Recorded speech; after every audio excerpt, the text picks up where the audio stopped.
Marvel's greatest bet: how Iron Man built a cinematic empire. In the late 1990s, Marvel was struggling. Once a giant in the comic book industry, the company had filed for bankruptcy in 1996, selling off the film rights to its most famous characters. Spider-Man went to Sony, the X-Men and Fantastic Four to Fox. By the time the 2000s rolled around, superhero films were gaining popularity, but Marvel was mostly sidelined, without access to its most iconic characters. But have you ever wondered how a single film could transform an entire industry? What made Iron Man, a lesser-known hero at the time, the foundation of a billion-dollar cinematic empire? And why did Marvel take the risky bet of casting Robert Downey Jr., an actor whose troubled past almost derailed his career? By the mid-2000s, the superhero genre had started to see success again.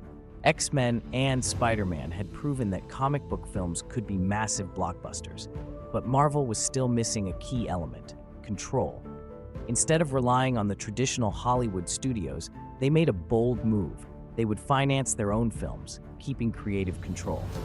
And in 2008, Iron Man was born, taking a risk on a lesser-known character and an actor with a history of substance abuse and legal troubles. What happened next changed everything. Iron Man didn't just succeed, it set the stage for the Marvel Cinematic Universe, MCU, a new kind of movie empire. But what made this film, this character, and this universe so revolutionary? Let's break it down. Before we dive into the success of Iron Man, it's important to understand where superhero films stood. The late 80s and early 90s had given us iconic moments, but also painful failures. Films like Batman and Robin almost killed the superhero genre. When Marvel decided to take matters into its own hands, it learned from past mistakes.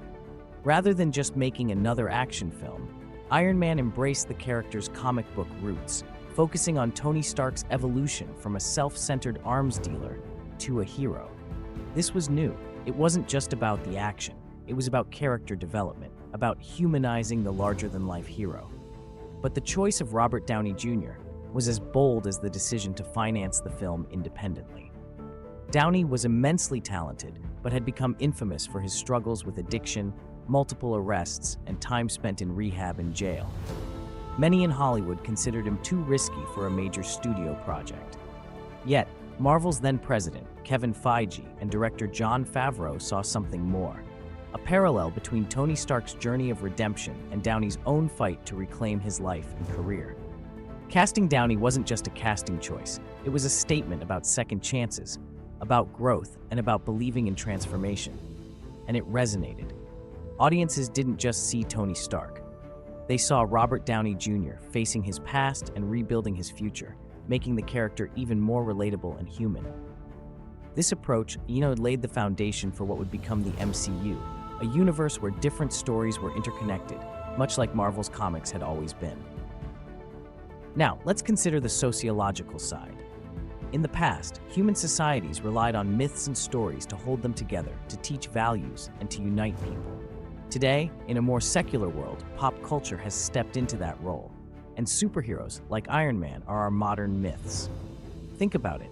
Tony Stark, in his own way, mirrors the myth of Prometheus, someone who suffers for bringing technology to humanity. Thor is literally a god, struggling to find his place in a human world. Captain America's sacrifice echoes religious themes of redemption, of dying for the greater good. The MCU doesn't just entertain us, it connects us. It provides shared stories that unite audiences around the world. It's a modern mythology, bringing people from all walks of life together through the screen.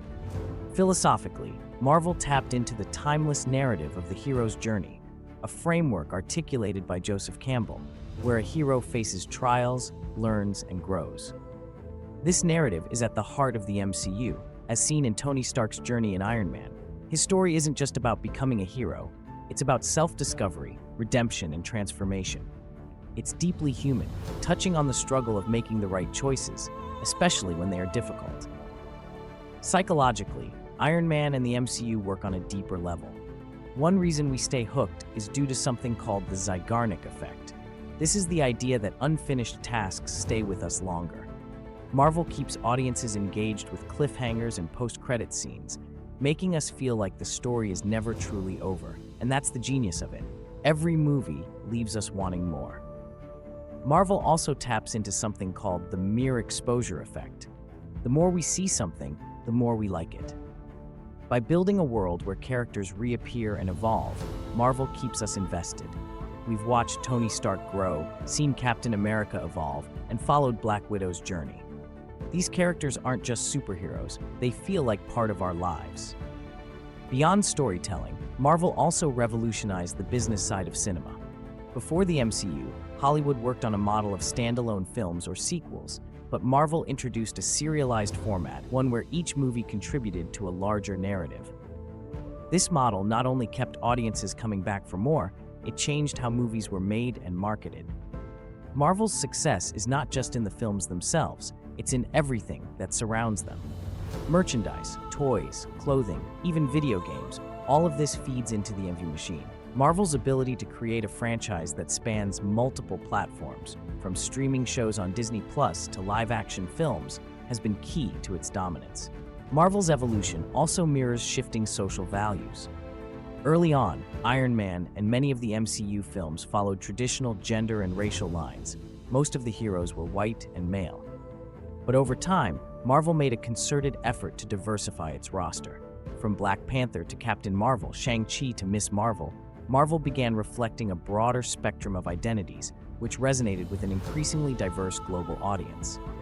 As we move into the post-Endgame era, the question remains, can Marvel continue to thrive without its original heroes? Tony Stark, Steve Rogers, these characters define the MCU. As we transition to new heroes and new stories, will the MCU maintain its magic? What do you think? Let us know in the comments. If you're not subscribing to the Usafi channel, you're probably never going to see us again. But if you are, then congratulations, you're growing every day.